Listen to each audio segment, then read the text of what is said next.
paz do Senhor, que Deus te abençoe grandemente. Que bom poder estar aqui compartilhando a palavra com você, com a sua família. Que Deus possa nos conduzir neste momento e abençoar de maneira extrema a cada um de nós com a tua palavra e teu ensinamento. Quero orar com você agora. Senhor Deus e Pai, nós colocamos diante de Ti as nossas vidas, Pai, neste momento. Eu quero apresentar essa palavra que o Senhor há de ministrar ao nosso coração agora, que o Senhor há de trabalhar em nossas almas e há de nos ajudar a avançar no Teu reino. Será algo muito breve, mas algo que vai mudar o nosso conceito, a nossa forma de ver e viver na Tua presença.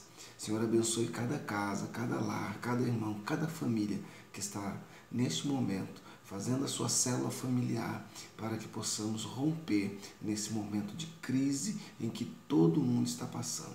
Nós te glorificamos e estamos felizes por estar juntos em espírito, em nome de Jesus. Amém.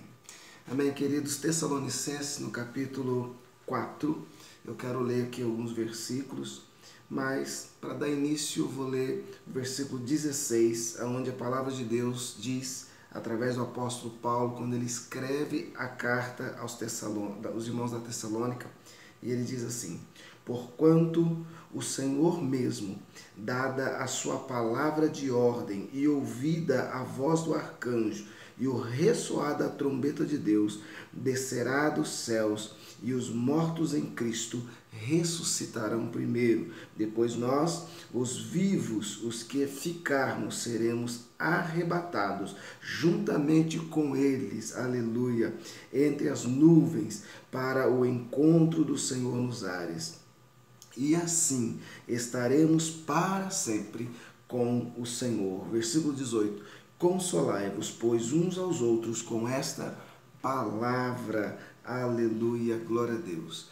Nós vemos aqui no capítulo 4 da carta aos Tessalonicenses, né, que o apóstolo Paulo ele tem a preocupação de trazer a questão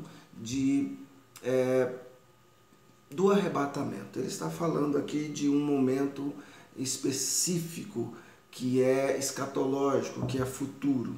E ele traz isso como orientação e consolo para a igreja. Isso também serve para nós nos dias atuais como orientação e consolo. No domingo nós falamos sobre Mateus 24, onde nós aprendemos algo sobrenatural, sobre a vinda de Cristo também. Para complementar, como de costume, replicaremos esse assunto hoje, que é a nossa célula familiar, um momento maravilhoso, para que a gente possa aprender um pouco mais disso. O capítulo 4 de 1 Tessalonicenses, ele está dividido em três partes. A primeira delas vai expressar, o apóstolo Paulo tem a preocupação de expressar a conduta. A primeira e a segunda parte, ele expressa a conduta cristã. No primeiro momento, ele fala sobre a vida de santidade. Então, ele começa expressando, falando sobre a vida de santidade. Eu li o final do capítulo 4, onde fala do arrebatamento, onde fala do momento mais esperado, do momento em que nós pregamos, do momento que nós cremos e esperamos no Senhor. E nós entendemos que é onde vai culminar todo o nosso trabalho no Senhor, tudo aquilo que nós buscamos no Senhor. E logo no começo, ele começa primeiro dando para nós a orientação de como chegar lá. Por isso ele divide em três partes o capítulo 4. E a primeira parte ele começa dizendo assim, capítulo 4, versículo 1. Finalmente, irmãos, nós vos rogamos e exortamos no Senhor Jesus, que como nós recebestes, quanto à maneira, porque deveis viver e agradar a Deus. E aí ele continua dizendo assim, e efetivamente estáis fazendo isso. Continueis progredindo cada vez mais, porque estáis inteirados de quantas instruções que vos demos a parte do Senhor, pois esta é a vontade de Deus, a vossa santificação. Então aqui ele vem falar sobre algo específico. Ele diz assim, que nós devemos seguir a santificação. E aí ele diz que nós devemos perseverar na santificação. Ele quer dizer para nós o seguinte, que o aperfeiçoamento das nossas vidas nos leva à santificação. E esse aperfeiçoamento, ele vem, a Bíblia diz, através de um trabalho realizado, como esse agora, a pregação do Evangelho. Todo esse trabalho de ministração da Palavra de Deus serve para aperfeiçoamento dos santos, é o que a Bíblia diz. E o que é esse aperfeiçoamento? O aperfeiçoamento nos dá a ideia de algo gradativo, algo que é crescente, algo que começa de uma forma e vai melhorando com o tempo. Então, quando a Bíblia fala sobre esse aperfeiçoamento e essa santificação, é algo que eu e você precisamos buscar. Quando nós aceitamos a Cristo na nossa vida, quando nós entregamos a nossa vida a Jesus, nós já somos santificados. Mas santificados no sentido de ser separados para Deus. E agora há um aperfeiçoamento que se faz necessário na nossa vida. E precisamos buscar isso dia a dia. Na sua vida, você precisa buscar dia a dia a santificação. Precisa buscar a separação. Porque santificação, ela tem uma conotação de separação. Quando nós somos santificados a Deus, nós somos separados para Deus. Quando nós nos santificamos a Deus, nós nos separamos de coisas que desagradam a Deus. E isso é o processo de santificação. No versículo 7 vai dizer assim, olha, porquanto Deus não nos chamou para a impureza, e sim para a santificação. Porque é nesse contexto que nós vamos ter acesso pleno ao Senhor.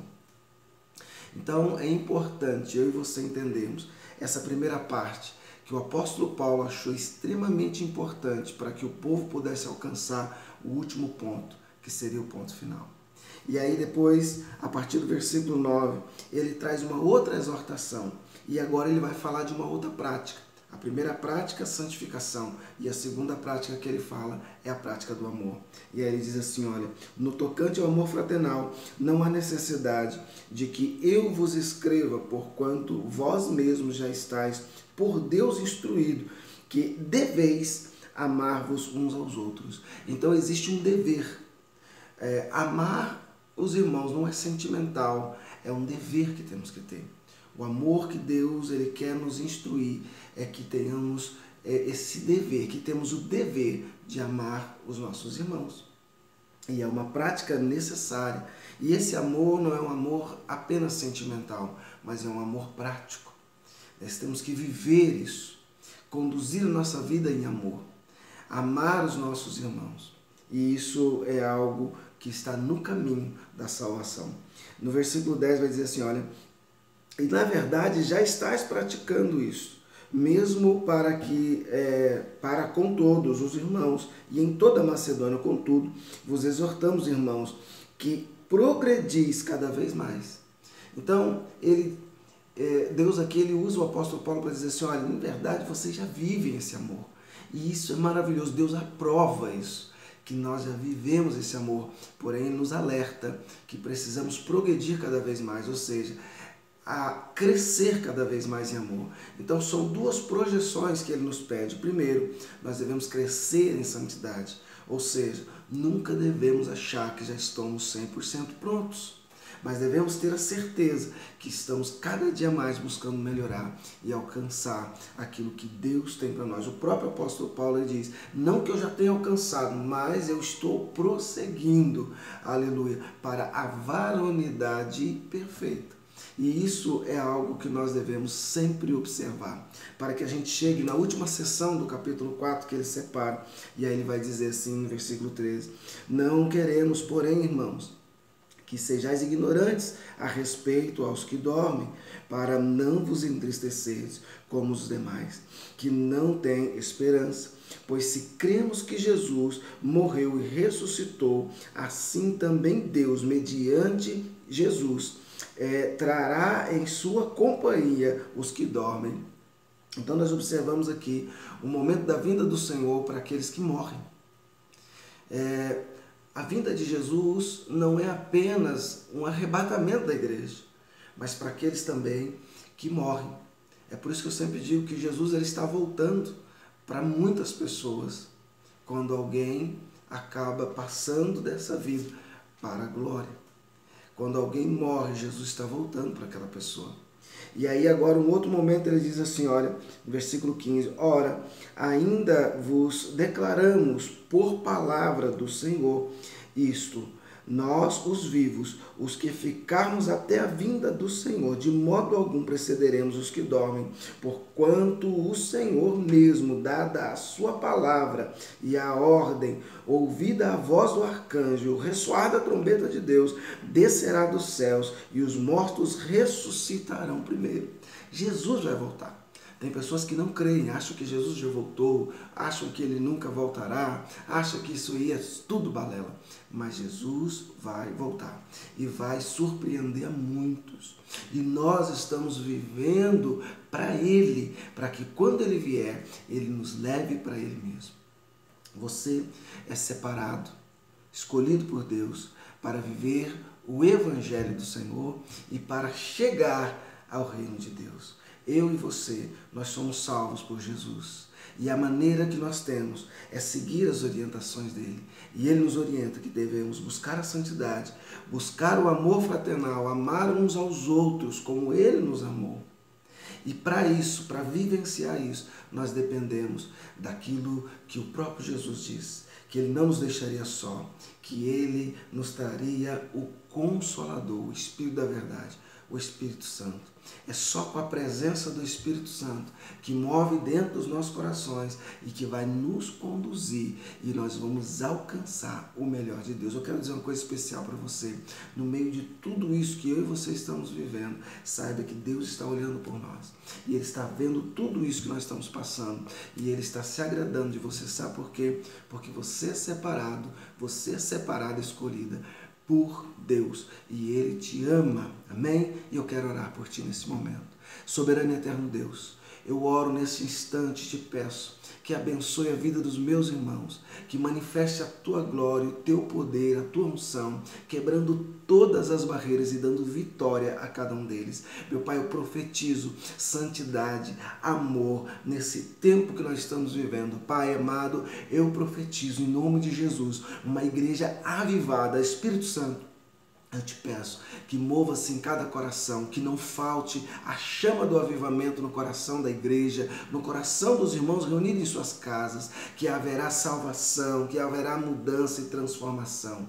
Querido irmão, querida irmã, o nosso coração precisa estar em Jesus. Você e eu precisamos entregar completamente a nossa vida a Jesus e viver o melhor dele. Que Deus te abençoe nessa curta e breve palavra, que Ele possa prosperar a sua vida em nome de Jesus. Deus te abençoe. Fique na paz.